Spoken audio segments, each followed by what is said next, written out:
And thank you, ladies and gentlemen, for tuning in to another episode of this freaking show, the weekly podcast with a little bit of something and a whole lot of nothing. I'm your host, Travesty, and alongside me is Awkward Colin. And Geekcast Joe. how you guys doing today? Yeah, we're doing Magnificently.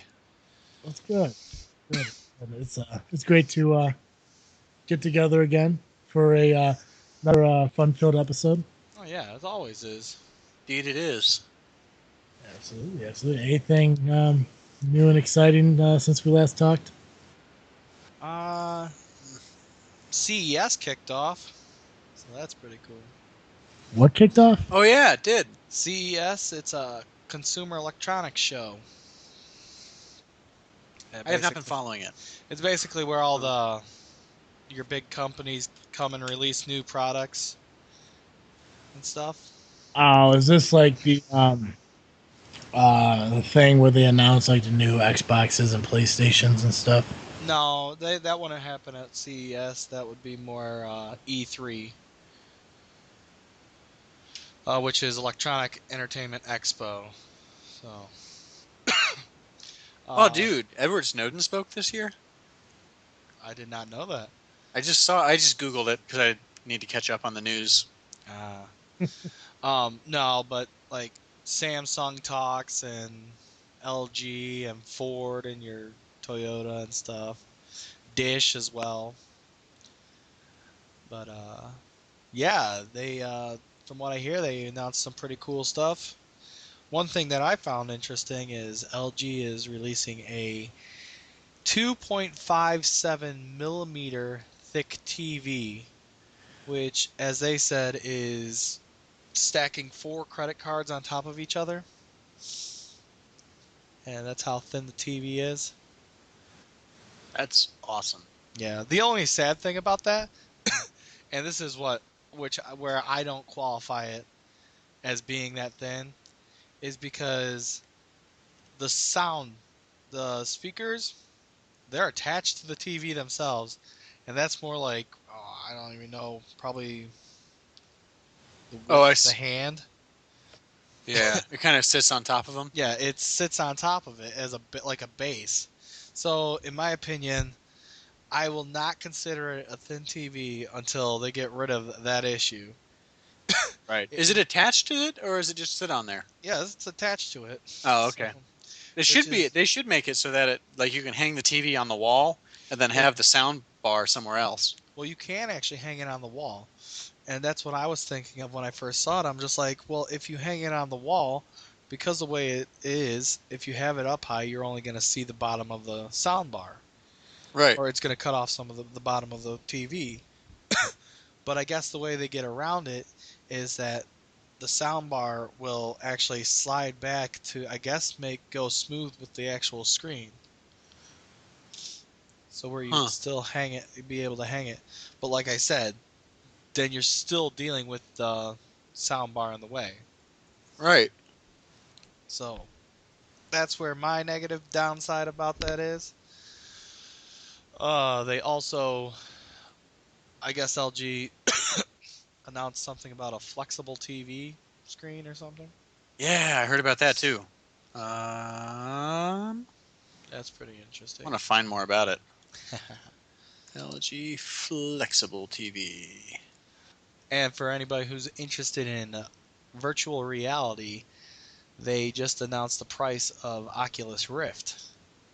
Did they? Yes, and it's going to be $600 plus shipping. That's not bad. Not too many people are happy about that. They'll still buy it. Yeah, they did say that the first supply of them has sold out, but they say that, but how big's the supply? Right. So, and that's like, okay, that is coming out, and PlayStation VR is supposed to come out this year. What are they going to price that at? So, yeah. Hey, did you hear about the Tesla suit?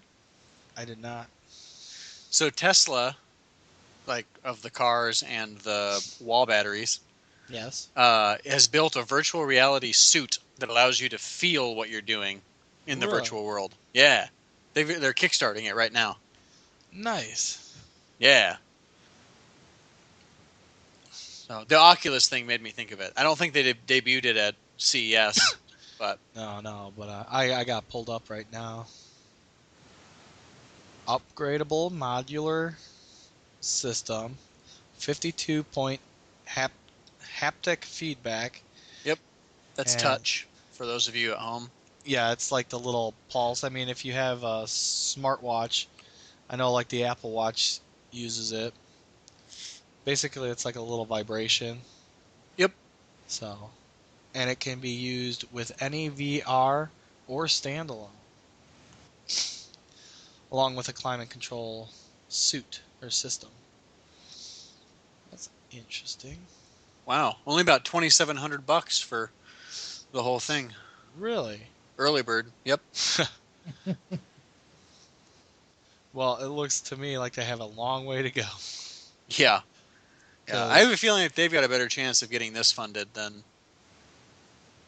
the average bear would. Oh, yeah, because it's a known company. Mm-hmm. Oh, but it's also pound too. So. Oh yeah, no, they have my Kickstarter thing is set up to tell me what it costs in American money. Oh, does it? Yeah. Nice. Oh yeah, you can. I guess you can Yeah. flip it. Yep. So I have here it's like about $26.55 for the early bird. Yeah. Huh. Yeah, their goal is $369,000. Oh wait, $9. $369,009. Got to get that extra $9. No kidding. It's so weird to me. I wonder if it's like a normal number. Oh, 250,000 pounds is what they want Okay. in British money. Okay, so then that Is this not the same Tesla I'm thinking of? I don't think it is. No, I guess it's not. I thought for sure it was. Nope. Dmitry Mikhalchuk. Boy. Wow. Yeah. Okay. I thought this was another Elon Musk project. I'm Nah, I guess not. stunned. That Curse you, would be Elon Musk. interesting to see if they raise the money for this. But Yeah, I kind of hope they do, only so that someone else can invent it for cheaper. yeah, That would be Right. dandy. well, it's I still would like got that a lot. 41 days left for this. So. Mm-hmm. No kidding. Oh, did you hear that Samsung? I guess introduced a TV with I think with a huge display in it.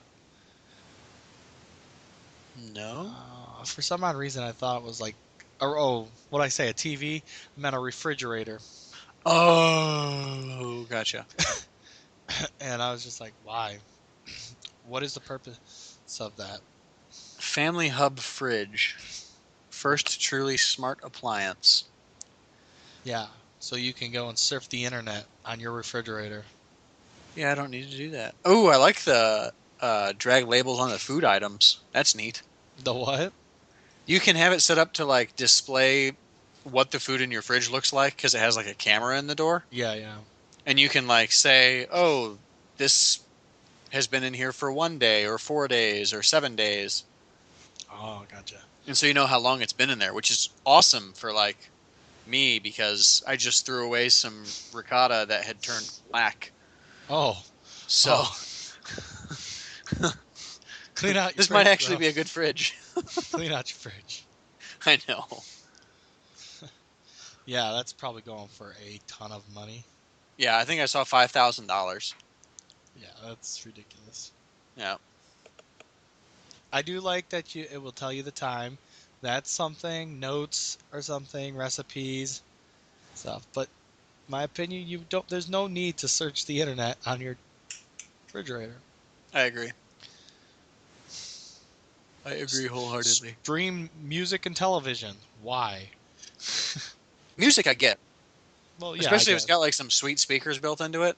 Yeah. I can understand. But that's the only thing. I don't get. I could also just bring my iPad into the kitchen though. Yeah. Yeah. Travis, what are your thoughts on that? I think there's too much electronics surrounding us with that. I mean, like, I don't get searching shit on a fridge. You know, people carry their phones around with them anyways. You can search it on that. Agree. It's one thing I do think is cool though. I mean, I don't know if this would be in the same concept, but like how people like they get um have music like stereo like speakers and stuff like put into their showers and stuff. Oh, yeah. Yeah, I love that. That is cool. They even have one that you can get lights that go to the beat of the music in your shower. Oh, off the shower head and stuff, like That's awesome. water's coming out and everything, it changes. Yeah. Yeah. Yeah. I don't know. I guess there are some like electronics that like may. I guess it's just based on people's opinions, but no, there should be no reason you need to check anything online from the front of your fridge. Right? At least we all agree on that. Well, before we bring on our guest today, I want to share something personal with you guys that I'm kind of proud of. Okay. Sure. For the past what is it now, 47 hours and 32 minutes, I have been smoke free. Nice. How long? Just 30 minutes shy of 2 days. Nice. Yeah. It's probably the longest I've gone without smoking, with it being my choice. I've quit for longer because of being sick and everything, but this is now my choice and everything. And I gotta tell you, it sucks. Hard. Yeah, it's one of those things that like, and I never realized it. I never wanted to be one of those guys that's there like, oh, I'm so frustrated, I need a cigarette. But I think I became more that guy knowing that I'm not smoking now. Oh, I can see that. Like I was at work today and I was at my desk trying to do reports and stuff, and I couldn't find my red pen. And I got frustrated because I thought someone stole my red pen. And in my head, I'm like, yeah, I can use a cigarette right now. So you slapped the bitch, right? Yeah, I slapped a bitch. I went into the lower drawer and grabbed an extra pen. I mean, Well, that's good. the fact that the red pen that I wanted wasn't in the drawer, the drawer I wanted to go into, that was maybe want to smoke. And a buddy of mine from work is quitting as well. We're doing it together, and he told me like, "Hey man, if you want to go have one, we'll go together." And I'm like, "Nah, I gotta stay committed." So it's been rough, but I mean, shit, it's only been 2 days, and I think somebody said it takes about 21 days to kick a habit. Yeah, that's what Well, I've I don't heard. know. Yeah, so hopefully I got 19 more days to go. So you're saying if I wait 21 days without looking at porn, I can kick this porn addiction habit? That's the idea. Yeah, you will. Yes. Do you need a support system? I need the support. They have anonymous groups for that. Porn Addicts Anonymous? They do. PAA? Mhm. Nice. John, all I know is that if you ever need somebody, I will be here. Well, you know why that door's locked when you come home is actually because I'm watching porn on the big 60-inch. I'll embrace you with rosy palms. Anyway, so tonight we're gonna be reviewing our second band. Yeah. What are they? What are they called? I don't know. I think I'm gonna pronounce it right, and that's one thing I gotta learn because this is twice now. I gotta learn to pronounce these band names before we bring them on. I believe they're called Ephinepic. It's Ephinepic. I believe is how it's spelled. We'll ask someone to get out of here because I'm assuming I'm not butchering it. Oh, you're probably right. Ephinepic. Yeah, I think it's Ephinepic. But it's one of those local bands that from this area. I could tell they're very popular. I see on their Facebook and stuff like that the following they have, which is really cool. This is actually one of the bands that played at Entropy's Fall Brawl. Oh, nice. Yeah. So they're there, and I know they're excited to get on and do a little talking with us, and I'm excited for them to come on so we can get more information about who they are, where they came from, and where they're heading. Okay.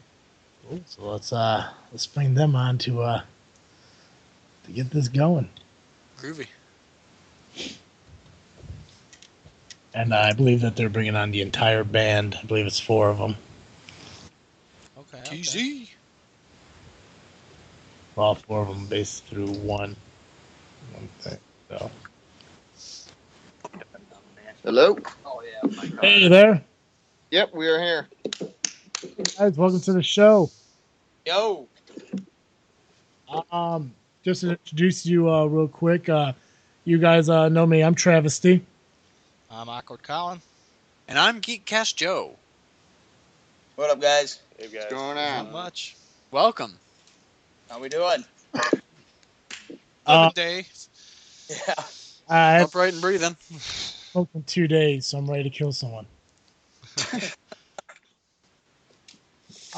What do you guys? You guys want to introduce yourself to the listeners? Sure. I'm Travis. I play drums. I'm Drew. I play the bass. Cody, vocals. Hey, this is Eric. Play guitar. What up, guys? I'm excited. I'm excited that the whole band is here because now I get to like meet and talk to all of you at once rather than having one person talk to someone else. It's amazing. Yeah. Cool. Yeah. I apologize for It's- Monday, but this worked out much better. Oh, it's not a problem because if I wasn't talking to you, I'd have to talk to Colin. What? Nobody likes talking to me? Yeah. I think on Monday I went home and probably slept for like 12 hours, and that was it. Uh, Nice. Interview. well, I think I slept 12 hours in the last 4 days. So, There you go. Sounds like me. well, we do have a bunch of questions we want to ask you guys, but the one question that I have, like right off the bat, is actually for Cody. Cody, being the lead singer and everything, and how you're actually singing your songs, how do you even have a voice? I don't know, man. It's just we've been at this, at least some form of this band, since I don't know. I was like 20, and I'm about to turn 30 now. And dude, it's been a constant practice, either with these guys or with another group. It's always been I've been consistent practicing, and yeah, I don't know, man. It's like nothing now. After partying, maybe like after a few days of going out too much, and then I try to do vocals, then it kind of fucking bothers me. But besides that, dude, I don't know. It's all good. I just do it. I just listen to your songs and like, and I don't want to compare you to bands like other bands because I don't know if that's insulting or in any way, but Gotcha. I mean, not to insult you, but you guys like have a very similar sound to Five Finger Death Punch. And I can see it a little bit. Older stuff, yeah. yeah, but it's like It's straightforward, that kind of raw. Like we don't really get crazy with solos or anything, and it's just we don't. I don't know, do anything crazy or experimental or anything. We just kind of hammer them out, and here we are. yeah, it's the whole vocal thing. Like, man, I figured like your voice would be raspy and you're. I mean, like your voice is so beautiful. I mean, Well, thank you. Makes all the women swoon. That's what we want, right? so as a band, how'd you guys find find each other and get your band going? Like, where's the beginning? Friends. Yeah. Way back when, like I was saying, I was about 20. Drew was about 22. Gore. I'm not. How old was that? Yeah. I don't fucking know, man. Yeah. We all grew up in the same small town. Yeah, we all went to school together. These three and Brad Cross, I mean, he's not in the band anymore. We were known as Encrypted back then. Those guys kind of got it started and everything, and then I jumped on, and then Travis actually played drums a few times for us, just screwing around, like seeing what we could do, and then he, of course, went off to college, and then we got to get smarter, kind of. Yeah. And then we got my sister's boyfriend at the time, Owen. He played drums, and then we took off as a band known as Encrypt, and we did that for a few years. And then kind of disbanded a little bit. Well, we got rid of the drummer, and then we kind of just disappeared for a little bit. Couldn't really find anyone to replace. Drew played And drums. then Drew went from bass to drums, and then we went like that for a while as a 4-piece, and then Travis eventually came back from college, and then it was after probably like another year and a half of downtime, not doing much. And then he's like, all right, I'll play drums. And then we started writing new songs and changed the name, and now Ephinepic's here. That's pretty much it. And back about maybe about 9 years ago. Fantastic. Yeah. So- Yeah. So where the name Ephinepic come? That started out when Travis came around. Me and Drew used to just jam in my basement, play guitar, and he played drums for hours, getting wasted in my basement. And one night we brought Travis down to try him out on drums, and we just kind of rocked out several riffs together, and it sounded great. When Drew left, he sent me a text. He said, I think I sent him a text. I said, this is going to work out pretty good. And then he said, yeah, it's going to be the letter F, the letter N, Epic. And I said, dude, that's the name of our band, Ephinepic. So we just kind of changed it around a little bit and spelled it differently, but it just goes back to, a conversation me and Drew had when Travis joined. Well, to say I made things Ephinepic, I guess. Likes to toot his own horn. So I know you mentioned a couple bands before Ephinepic came about. As far as the rest of the band members and everything, like you guys like had other bands you were in, because I thought I remember something. I think it was Cody. I think I saw another band name that you either talked to me about or something. It was like Rain Inferno or something like that. Yeah. That's like another group of guys from up by the city, kind of like west suburbs, kind of. Mhm. And they were originally known as Dead for Days, and I jumped on when they were that. And then, again, we went through all kinds of lineup changes, much more than like Ephinepic did. We went through all kinds of people. And then we became Rain Inferno, which is now currently God Dementia. And yeah, it's a different fucking beast though, man. It's grindier. It's more death metal-ish. Like Ephinepic, we're more kind of like groove, kind of hardcore. It's different, but I like doing both, and I managed to still be in both, and keep them both going. And We always got to tell Cody to tame it down in this one, though. yeah, a little bit, yeah. Because the vocals for that one up there, it's much more, it's heavier, it's crazier, much more screaming and barking and When shit. when he gets drunk and we play live, it's usually the hardcore shit comes out of him. Like slow down. Nothing wrong with that. Now, Right? you've mentioned a couple of different types of metal there. I am not a metalhead, so can you explain to me and or listeners who are in the same boat as me what the differences are? Dude, it's Subtle. Some are, blatant, just out there in your face differences. But a lot of it's just to do with these. Well, me being a drummer, a lot of it to do is how I see it in the style of the drumming. But others is, there's all kinds of elements that a change different it. instrument in the background, like synth organs and shit, and all that kind of stuff is used more or less. What is that? Black metal.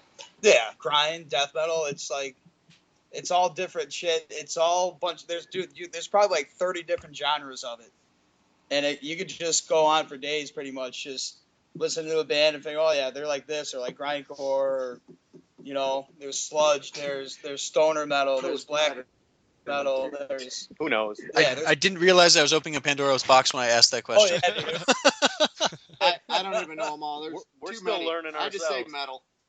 Yeah, it's pretty much like we're just modern metal band, man. For Ephinepic, it's Gotcha. Okay, I have a question.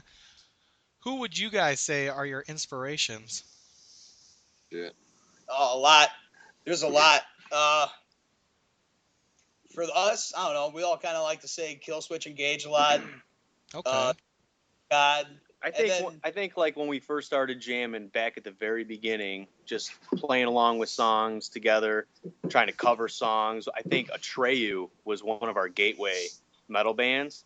Back Yeah, when they were actually- good. Yeah, When And they then- were good. Yeah, when they were good back in the day, and then I think it morphed into Kill Switch, and then into Lamb of God, and now we're into all kinds of different metal. We have all the different elements, though, man. There's even some Metallica. There's some older stuff, Megadeth, Slayer, a little bit. You know, it's. I think me on drums, my playing style is definitely heavily influenced on the older, not the death metal, but the 80s and early 90s, like Metallica, Anthrax, all that kind of shit. Okay. Nothing too. I'm even heavily influenced Wham. by bands that aren't even Lady metal. Gaga. No, no, I'm a big Red Hot Chili Peppers fan. I actually dig a lot of what Chad does on the drums, all sorts of shit. I mean, that's a tough question to ask a musician, is who they're influenced by, because I mean, they're grabbing shit from when they were a kid to what they're mainly listening to now. Yeah. So, well, some of those I definitely knew. So. So you guys gonna come out to the show February 27th at Throwbacks? 27th? Oh, that's the that's the show you're doing with Entropy, correct? Yes. Yeah. Yeah, I remember seeing about that. I think actually Matt was telling me about that too. Yeah, I'm definitely excited to get out there and everything. There's actually I think a show you guys are putting on before that I kind of wanted to see. Don't you have something coming up on January 8th? January 16th. I mean, I don't know if you're still around like the 8th is tomorrow. the Piatone, Mantino, Kankakee-ish area, or Moni or whatever, but it's kind of a hike for our Fuck yeah, it's a hike. general demographic of our scene down here. It's up in Barrington, so it's like, Penny Road Pub. what is it, northwest by about an hour and it's- 45 yeah. minutes. If there's alcohol and music, I'm going. Oh yeah, dude. Yeah. There's 3 other bands playing. It's all metal. You know, it'll be a good time. Okay. Yeah, I'm looking at the flyers and everything right now. Yeah, you can see yeah, dude, I'm definitely excited to get out there. Because I haven't actually seen your band live yet. You know, I mean, I was able to, catch the recordings and everything that you guys sent us to listen to and everything. But Off your on that one at Throwbacks, or if you make the haul out to Barrington, or March 5th, if you for some reason miss out on the Throwbacks one, we'll be down in Kankakee at the spot. Okay. now looking at March. I mean, how many bands are playing on March 5th? Because it looks like there's a lot of bands. 8. It's for Every band. the Chicagoland area is like one of their, I don't want to say main promoter, but a guy that we kind of specifically tend to do a lot of work with. But he does a lot of good work with a lot of the bands, and he set up our CD release show back in May 23rd of 2015, and he actually ended up telling me towards the end of the night that he actually really, really enjoyed the venue, the sound company that was brought out there, which I believe was 5KS, was the company that did sound and lights for us.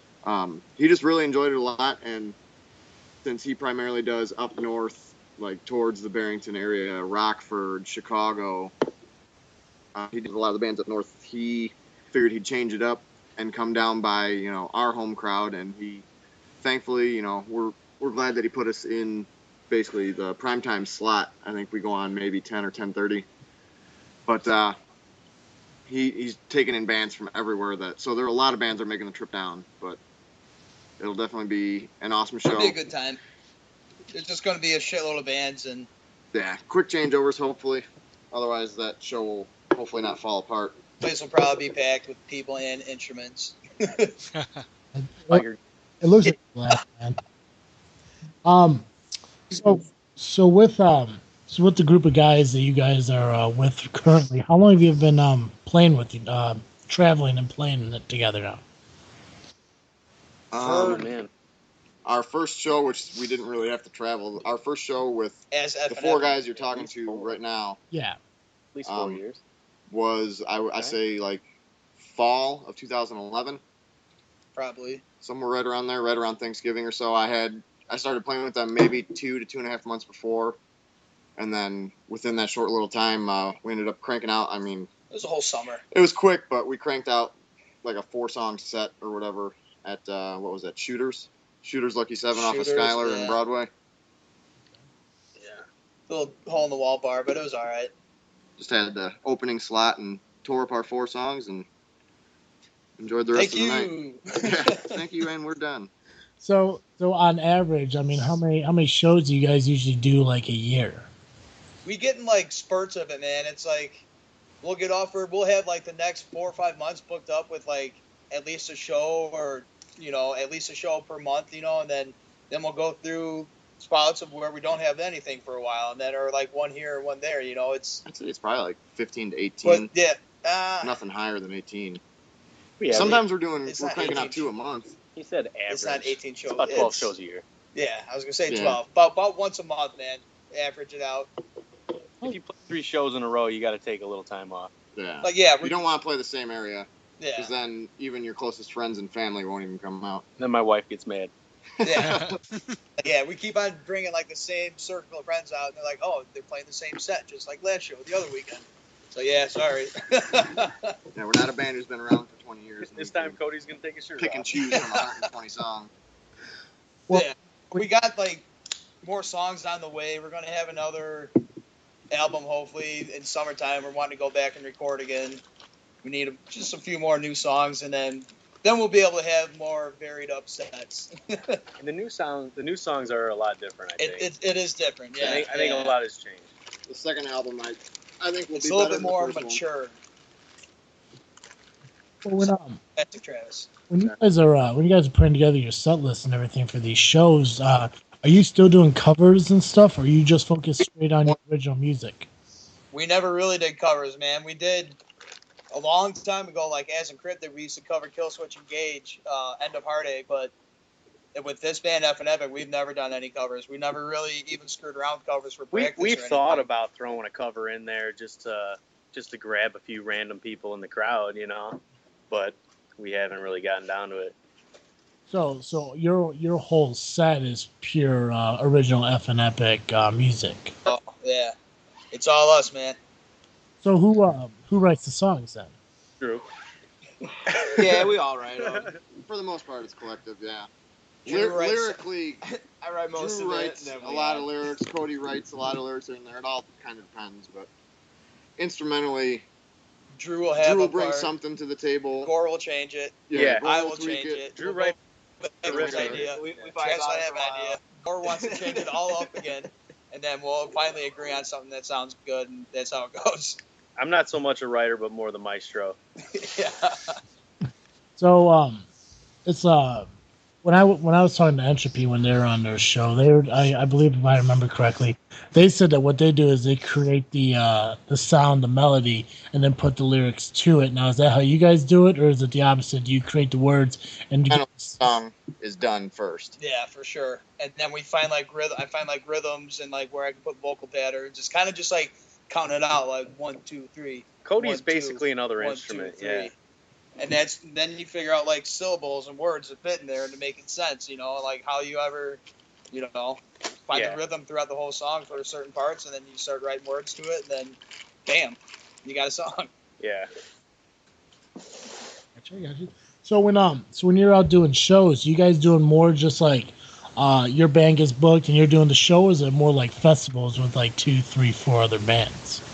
You don't see as many metal festivals as you do like with the jam bands, the hippie bands, the funk bands, basically almost anything else. Metal is primarily just going to be, if you're the big boys, the national touring acts, you're playing a show with 2 to 3 bands depending on how big you are. Shows that we do are primarily 3 to 4 bands, and it's That's how called metal either goes. a show or a gig. I mean, we would never consider a concert or nothing like that. Mostly playing bars, or places that have like a stage, but like when metal, dude, it's usually always like 4 bands, at least 3 bands, or maybe sometimes 5 or 6, and that's like a usual metal show night, like And we it's played some pretty good venues and opened up for some pretty national. Yeah, we've national played acts. Mojos, nothing for anything big. It was like a battle of the bands thing. same thing with Reggie's. I mean, Another there's hole some- in the wall in Stager. That's where we actually got lucky enough to open up and play a show with Soulfly. We did another one there with Nonpoint, and then I believe Diecast, another band that's in the works right now on a new album. Hopefully comes out soon because they haven't released anything since like, I don't know, 2006, 2005, maybe before that. So we've managed to get some pretty pretty damn good spots with some of the bigger band. Not too many, but It's because usually alcohol sales are good when we show up. Yeah. We're like, oh, these guys when Ephinepic plays, yeah, the band makes a lot of money on alcohol. We open up a 24 pack and sell them for $4 for you. Thanks. So you say when you're doing the shows, you're doing pretty much anytime you're doing it with another metal band. Oh, for sure. Yeah, for the most part. When you guys played Fallbra with Entropy, or even when you're doing the show on the 27th with Entropy, I don't see Entropy being a metal band. How do you guys kind of collaborate with them? They can rip across some pretty good covers. Even their originals are good, but yeah, I mean, I think the heaviest I've seen Entropy go is doing Cowboys from Hell, some Pantera, some White Zombie. But I mean, I wouldn't consider them being modern metal or the new stuff. It's more or less getting bands together. We're all kind of originate from like the Piatone area, like we all got friends that are like somewhat the same friends, or just know each other, and that's kind of like how we looked at the Fall Brawl, and now we just friends. Yeah. Ruben was wanting us to come back and play throwback, since we figured get another Piatone band come in and pack the there house. You go. Hopefully. Yeah. Yeah. So yeah, it should be cool. Yeah. So of the years you guys been traveling and the shows you've been doing, what's the farthest show you had to go to? That would have either been what was it, farthest? Cooksville or Edwardsville? Oh, for the most, probably one of the worst shows too. We played a party down near Bloomington, but that sucked. Yeah, we ended up the whole show ran off course, and we ended up not. We played outside in 22 on, degrees on my birthday. It sucked. Yeah. At 1 o'clock, like 2 o'clock in the morning. Technically 3:30 because the clocks rolled back that night. Yeah. Or whatever. But that wasn't a show. That was a party, so it wasn't for the show. Penny Road's probably for the Penny show. Road that went out by Rockford. I'd say Rockford. Rockford's whatever pretty far. 20. And then a week later, I think that town got hit by a tornado, right? Yeah. Yeah. Take 20 After. shut its doors. We mostly get shows around like west suburbs or like the city. That's most of where like most of the better shows are at. Okay. When it comes to like having metal shows, I got you. So when you guys are having these shows, do you ever have mosh pits break out and people start throwing shit? Here and there, yeah. Yeah, that's what we hope for. Yeah, that's what we want to see, even though we play way better when we see that shit. Dude, when people are like killing each other, we love it. We play so much better. The smaller bars and stuff that we play in I don't even really know if there's bouncers there, but at least the bar staff, they watch it closely and make sure nothing ever gets, out of hand like you see at some concerts or big, metal Depending how festivals, drunk Cody gets, he might jump down there and start one. You ever go stage diving? Cody, you stage dive? Oh. Maybe falling off a stage. Yeah. Is it kind of like that scene in School of Rock where Jack Black's freaking out, going for to dive into the crowd, everyone gets out of the way? Right.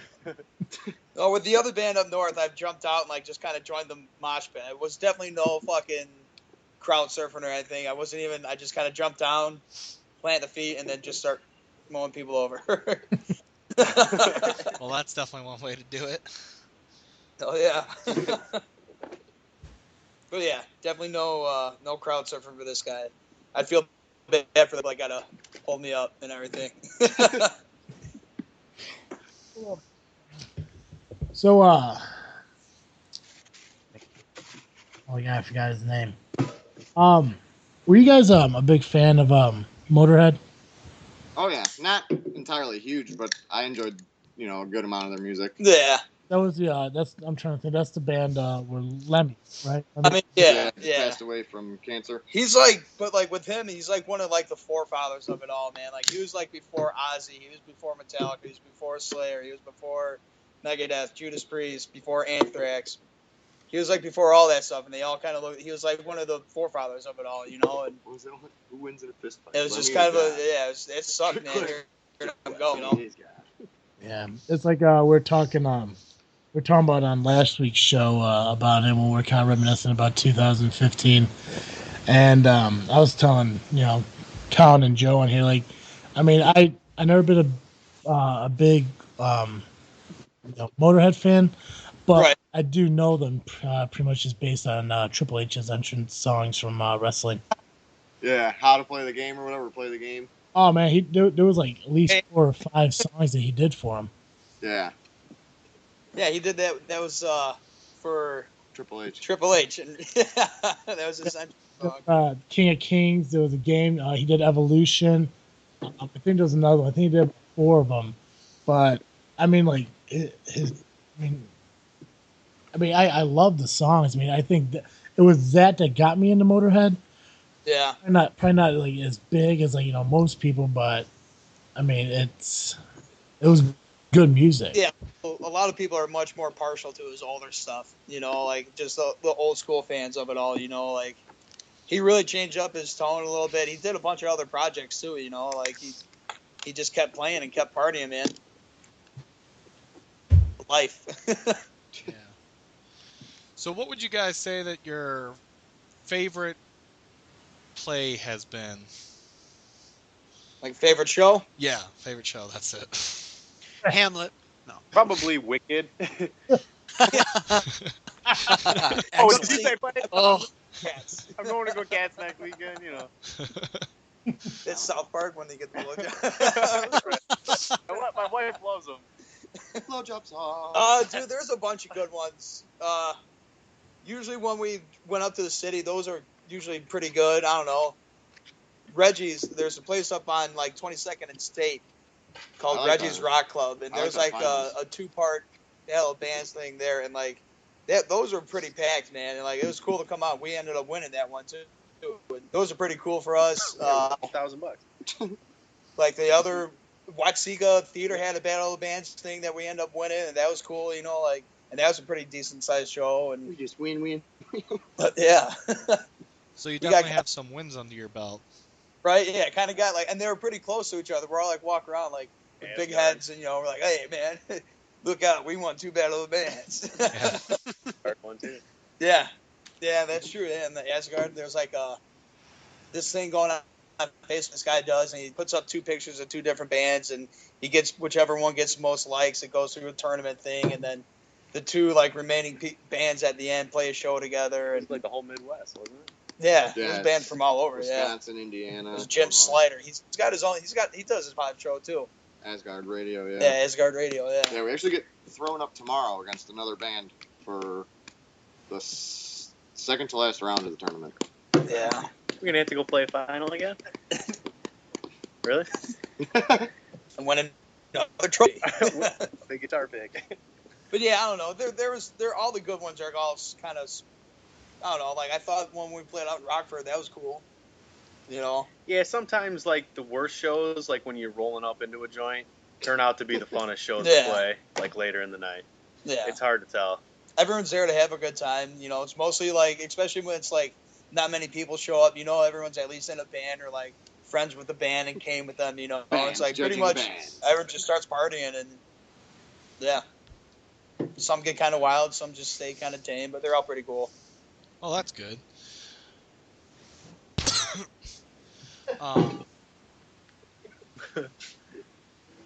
You guys ever end up going to a show where you realize you're playing for the wrong crowd? Oh yeah. Yeah. We played throwbacks actually.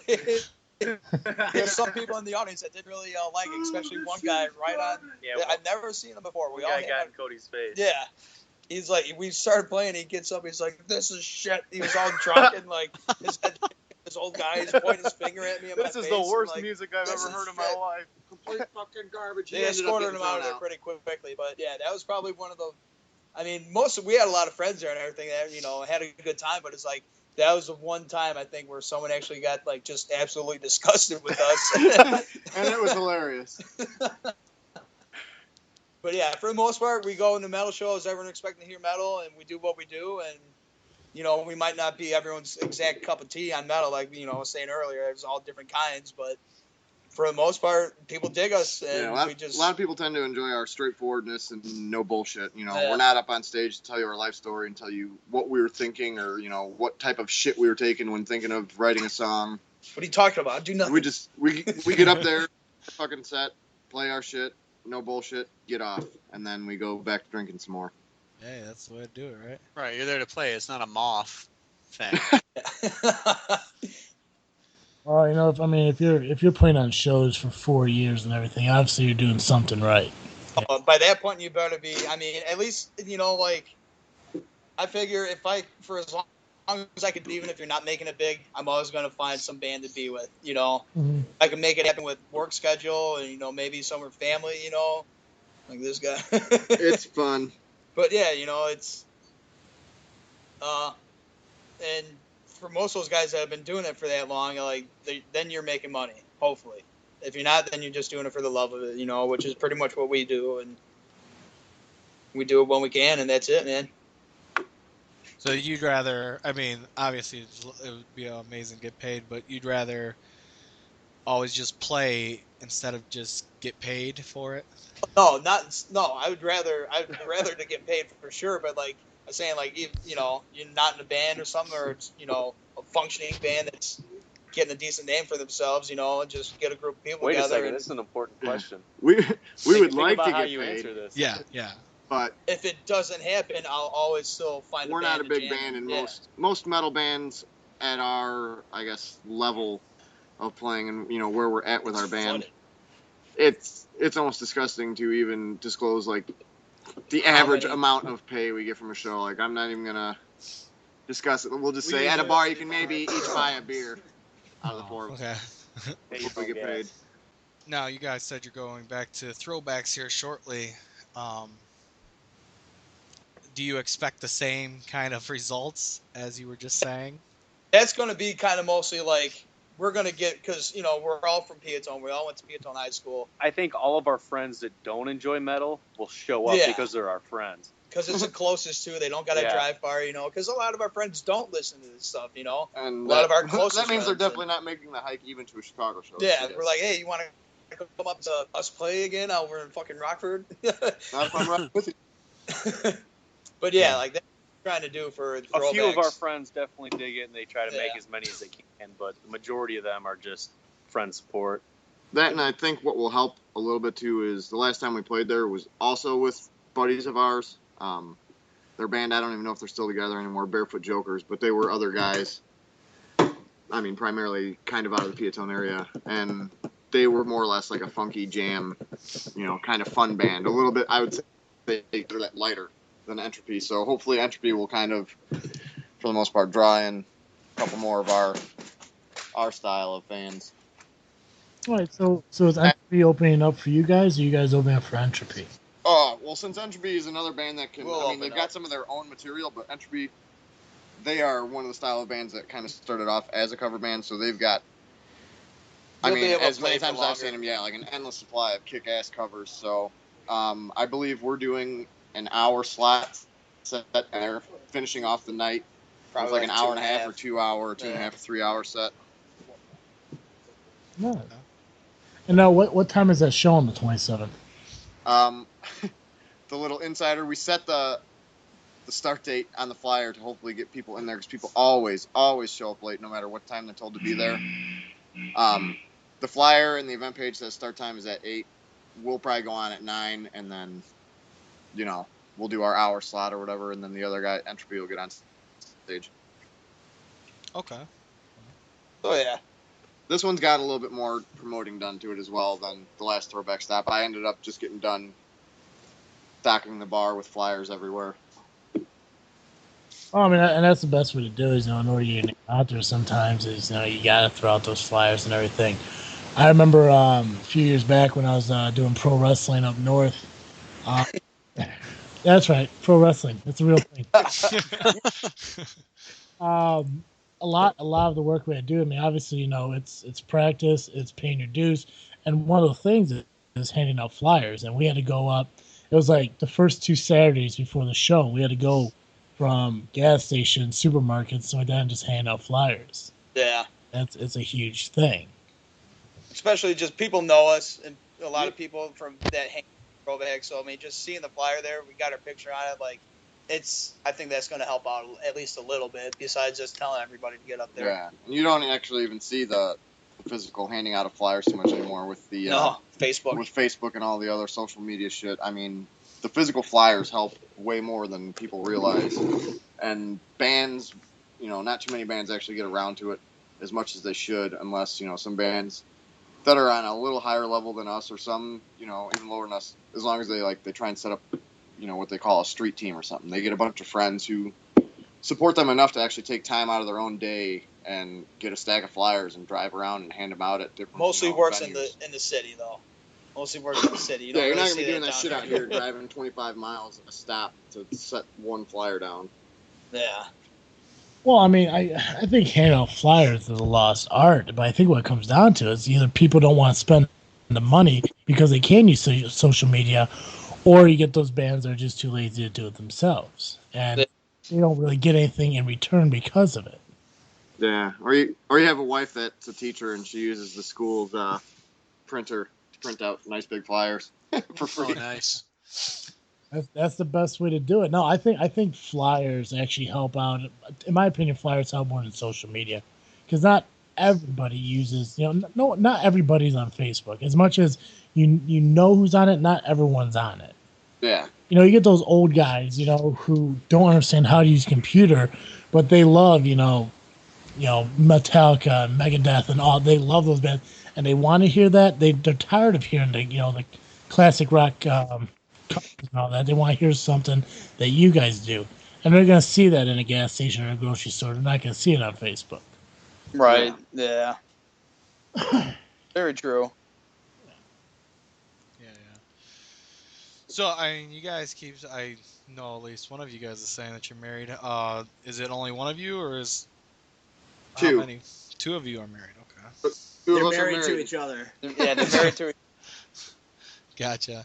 Now, is that hard? Does your wives enjoy the music too? Or husbands. We don't want to assume Yeah. that. But No. Right. my wife's semi into metal. She doesn't like the crazy, hardcore shit. She's not too into Cody's other project. It's a little too nutso for her, but I mean, she digs a good amount of metal. She loves going to the shows, but I mean,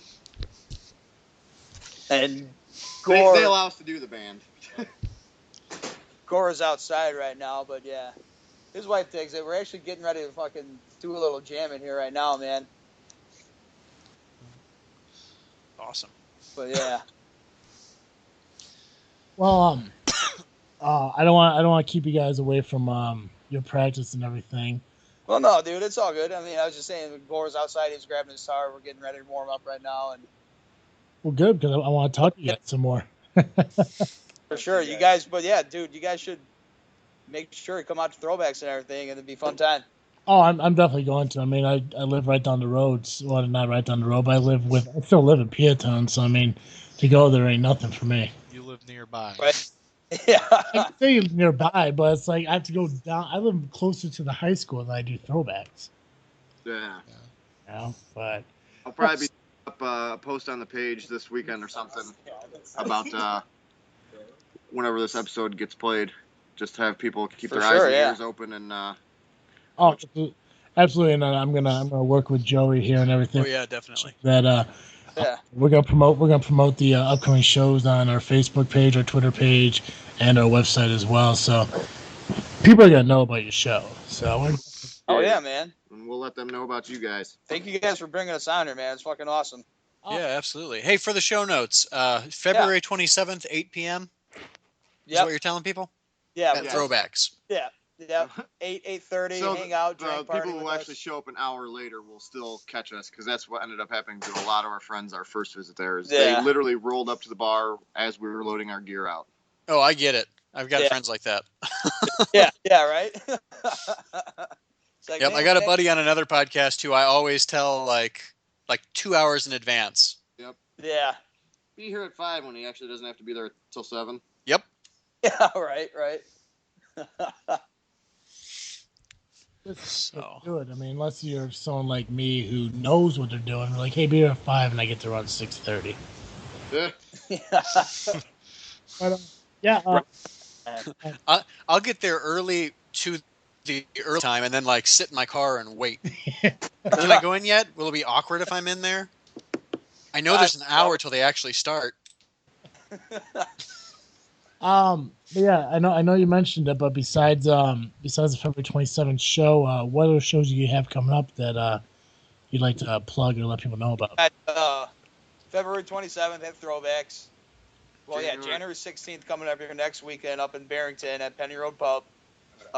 February 27th at Throwbacks. And then March 5th at the Spot down on Broadway in Kankakee. It's right out for like 45 in Broadway, make a left, and then you're right there Second pretty building much. on your right. Awesome. Now, if we got a viewer that's excited to hear the kind of music you have, can they find your music online? Oh yeah, you can. With the release of the album, you can actually find us or stream us on any of the major sites. I mean, we're on, I believe, Rhapsody. We're on Spotify. We're on Google Play. You can get us on Amazon. All that iTunes. shit. No I mean, kidding. basically all the major inlets we are available on, but we also do have.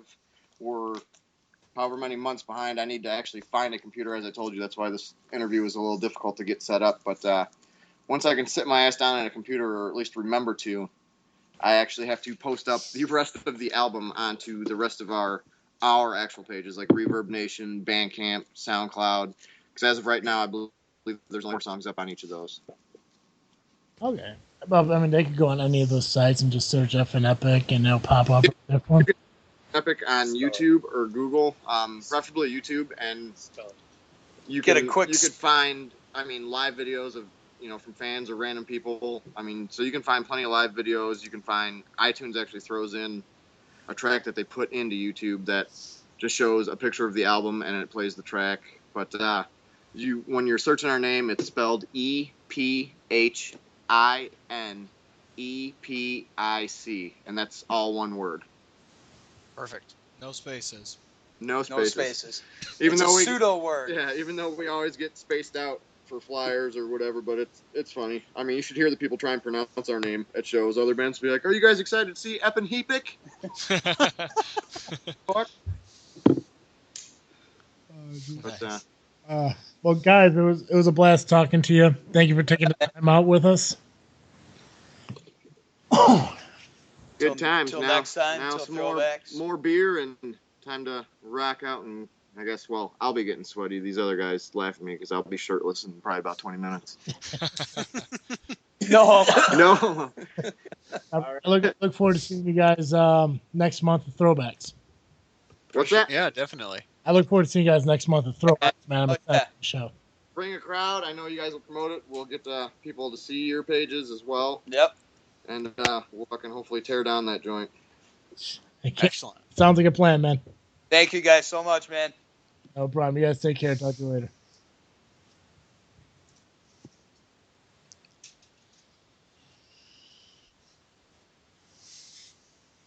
I have no idea. Are they offline now?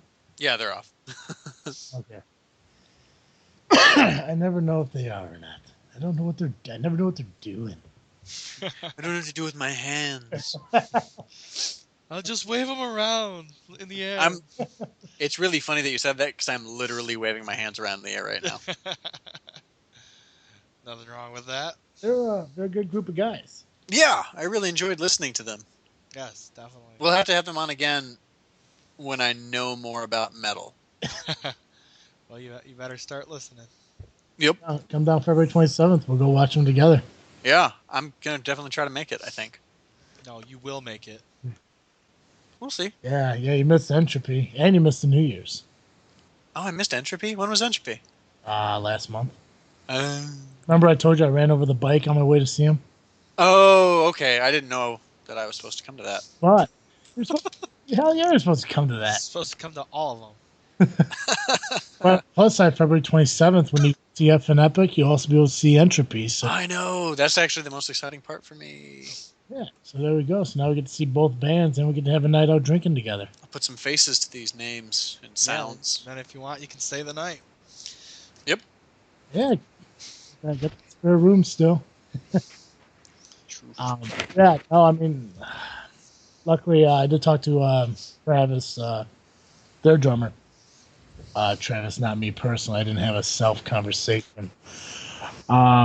He was able to send me over a couple of their songs, so we get to pick one out, and we're actually going to play it at the end of the show here.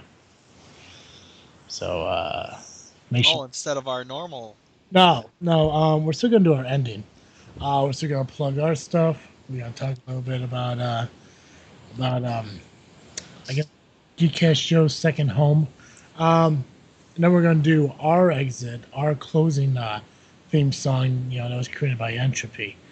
Following that, I do recommend everyone to stay tuned past that, because then we're gonna play a original song by Ephinepic. Sweet. That sounds effing epic. So to kind of keep going with the norm here, Joey. Every Wednesday, people can find you here at this freaking show, but where can they find you on Saturday? Saturday mornings, you can find me over at the Geekcast Live podcast at gcl.ninja. You can also find us on Facebook and Twitter by searching Geekcast Live. And of course, you can find us on Facebook at This Freaking Show. You can search for us on Twitter and follow us at This Freaking Show. Go to Instagram, find wonderful pictures and other things about us and about our lives. Obviously, go to thisfreakingshow.com and view our podcast, which you can find there every week. And as always, I am Travesty. I'm Awkward Kyle. And I'm Geekcast Joe. Thank you for listening to This Freaking Show. I'm out.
Take all that you can. Leave absolutely nothing behind.